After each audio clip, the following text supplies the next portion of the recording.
no one ever found him. Only his words, carried by the desert wind.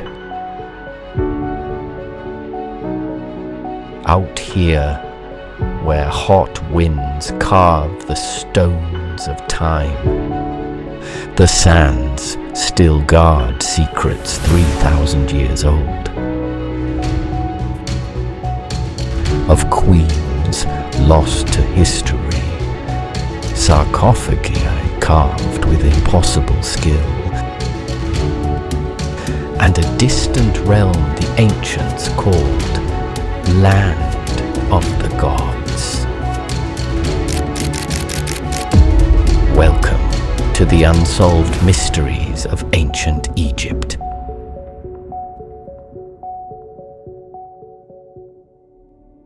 Mystery number 1. The Vanishing Queen. The year is 1912. At the ancient city of Amarna, in the scorching heat of the Egyptian desert, German archaeologist Ludwig Borchardt is excavating the workshop of an ancient sculptor. His team uncovers something breathtaking. A limestone bust, exquisitely painted, preserved for over 3,000 years. A woman with a long, graceful neck like a swan. Eyes gazing forward with absolute authority, a face of perfect symmetry. This is Nefertiti, the most powerful queen in Egyptian history. The Egyptians called her ruler of the Nile and daughter of the gods, but she was far more than titles and flattery.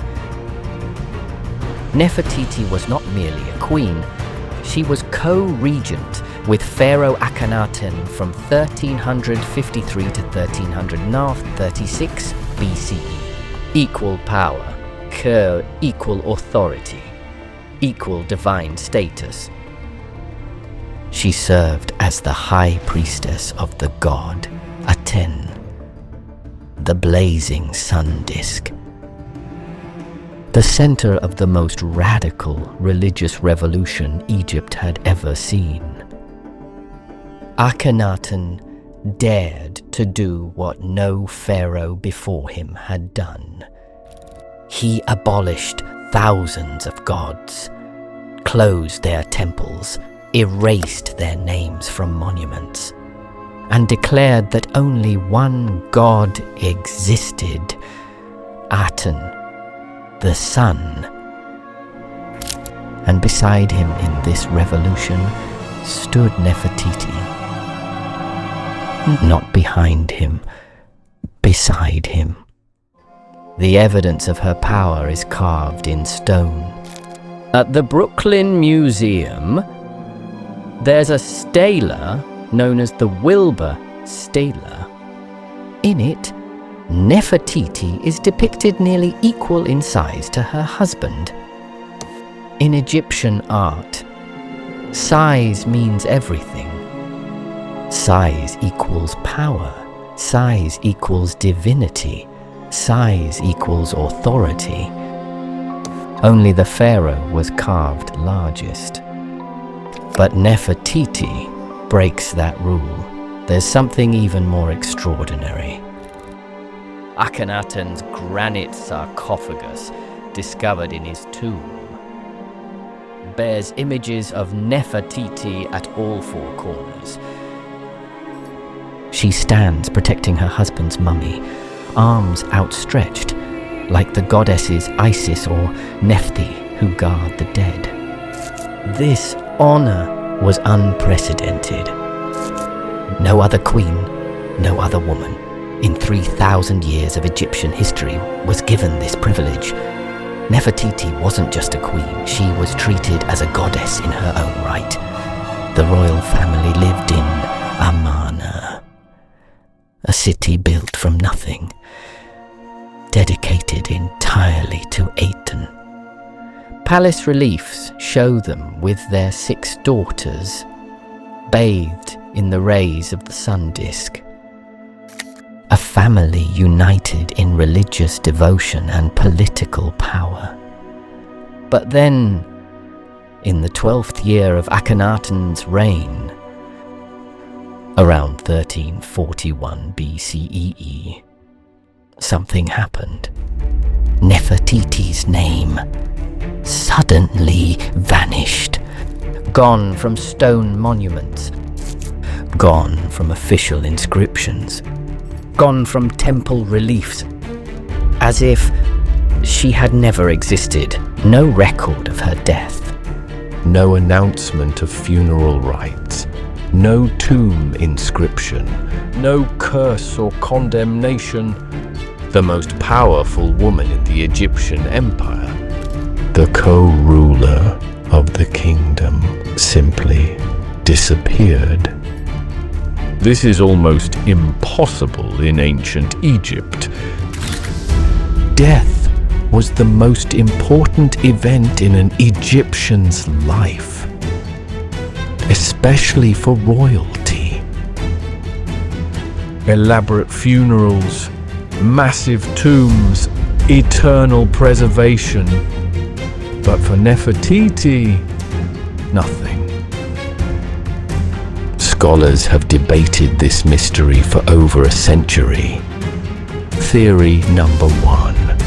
Nefertiti changed her name to Nefer-Neferuaten and became sole ruler after Akhenaten's death. Perhaps she ruled as a female pharaoh, like Hatshepsut centuries before. Wearing the false beard, the royal crowns, commanding armies. Scholar Jacobus van Dyck from Oxford University supports this theory, citing evidence that a co-regent named Nefer-Neferuaten ruled briefly. Theory number 2. She died suddenly in year 14 of Akhenaten's reign. Scholar Cyril Aldred points to a small Ushabti statue found in Akhenaten's tomb, possibly belonging to Nefertiti. Perhaps a plague swept through the palace, taking her life without warning.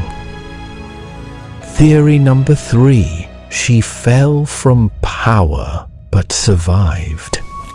She may have helped prepare the succession of her daughter, Ankhesenaten, and the young Tutankhamun, then died quietly in Tutankhamun's 3rd year.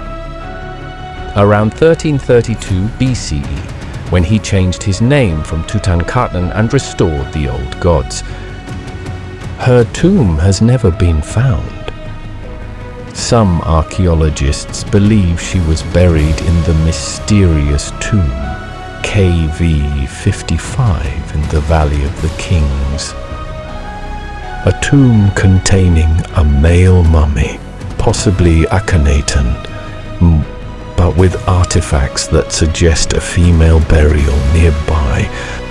Others believe her tomb lies hidden somewhere in Amarna, beneath the sand, waiting to be discovered. In 2015, British Egyptologist Nicholas Reeves proposed a sensational theory.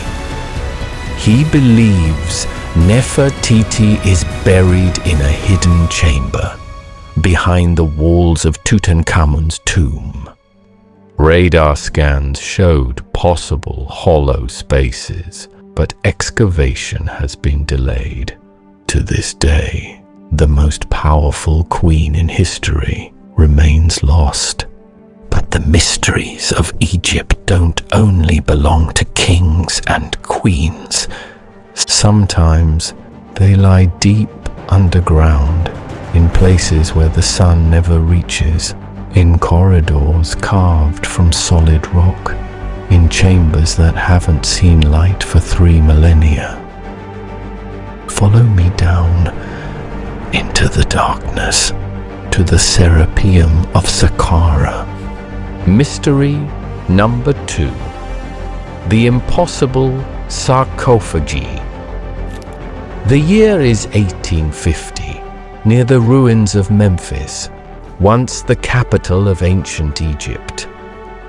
French archaeologist Auguste Mariette is searching for antiquities. He notices something unusual: half-buried sphinxes forming a path. He follows them and discovers an entrance leading deep into the earth. A stone labyrinth with corridors stretching hundreds of meters into absolute darkness. The air is stale, thick, unchanged for thousands of years. Mariette ventures deeper, his torch casting shadows on the walls, and then he enters a chamber that defies belief. Before him stands a sarcophagus of polished granite, so massive it seems impossible. And there's not just one. 24 of them, lining the corridors, each weighing 30 tons for the lid alone, some reaching a total weight of 70 tons. 4 meters long, over 2 meters high, 2 meters wide. Placed in chambers barely larger than the sarcophagi themselves. This place became known as the Serapeum, the sacred burial ground of the Apis bulls. The Apis bull was one of the most sacred animals in Egypt, believed to be the living incarnation of Ptah, the god of craftsmen and creation. When an Apis bull died, the entire nation mourned as if a god had passed. The bull was mummified with the same care as a pharaoh and buried with full honors. But here's what doesn't make sense. An Apis bull, according to all historical records, measured about 2.3 meters in length. But these sarcophagi are 4 meters long, nearly twice the necessary size. Why build something so massive for an animal that wouldn't fill half the space? But size isn't even the most astonishing part. It's the precision. When engineers examined these sarcophagi in the 20th century, they were stunned. The internal surfaces are ground flat to within 1/1,000,000th of a meter. The corners are perfect right angles. The edges are laser straight. This level of precision creates an airtight seal when the lid is placed. Not a molecule of air can escape. Only modern machine tools, built with diamond-tipped cutting heads, can achieve this level of accuracy. Yet the ancient Egyptians, supposedly working with copper chisels and stone hammers, created this. The granite itself is extraordinary.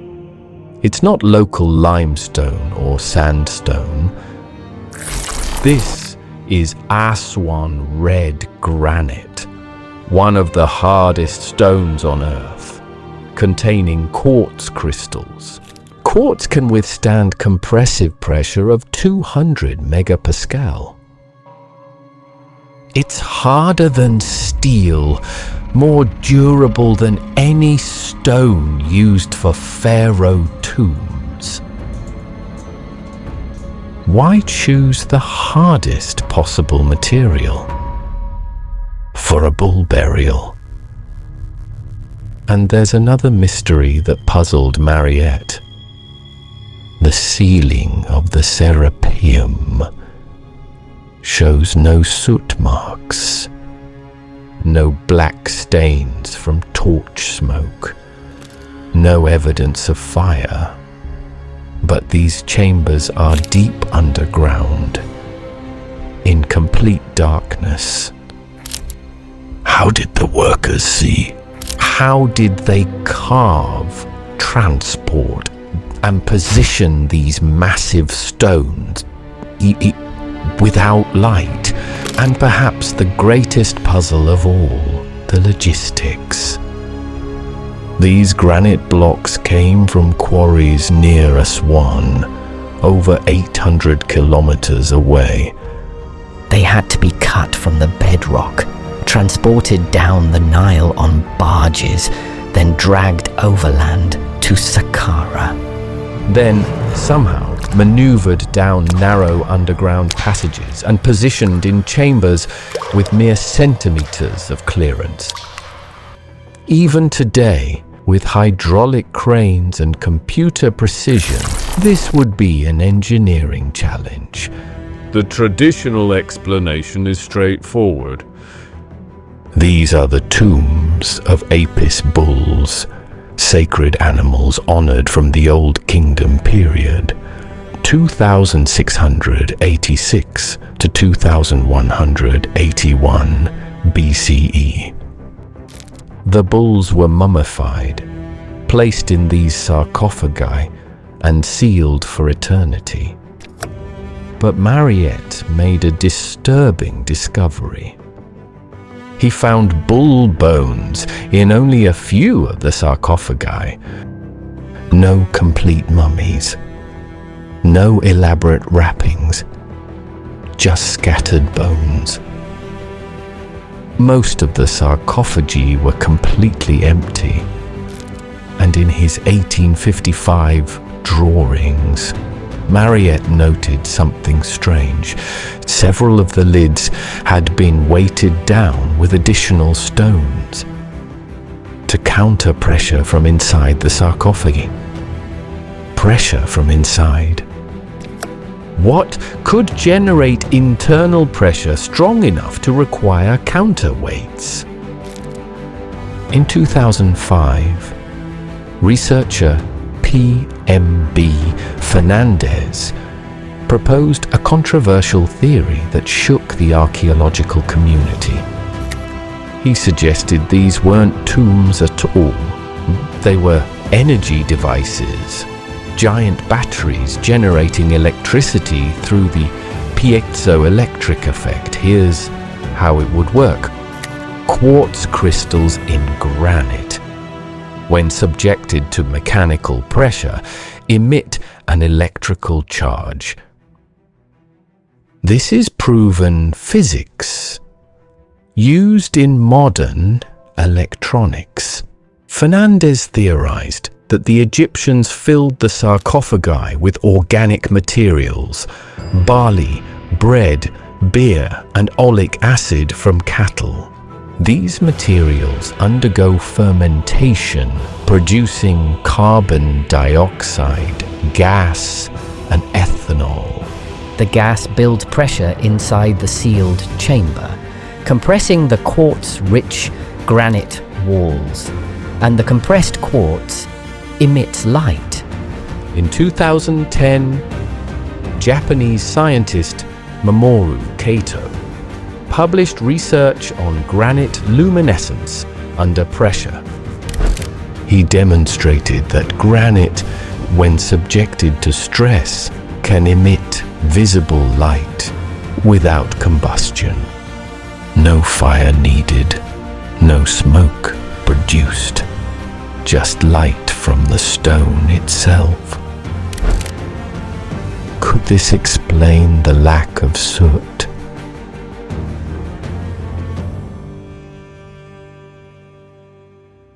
Were the ancient Egyptians using pressurized granite to illuminate their underground workshops? Between 2006 and 2007, physicist Friedemann Freund studied a related phenomenon called earthquake lights. Before major earthquakes, people sometimes report strange glowing lights in the sky. Freund discovered these are caused by immense pressure in rock formations, forcing quartz crystals to emit light. The Egyptians, master observers of nature, may have witnessed this phenomenon, and perhaps they learned to recreate it artificially. The precision of Egyptian megalithic construction, particularly in pre-dynastic sites, suggests technology far more advanced than copper tools. He proposes that a sophisticated civilization existed in Egypt before the pharaohs. A civilization that possessed advanced knowledge of acoustics, resonance, and perhaps even electricity.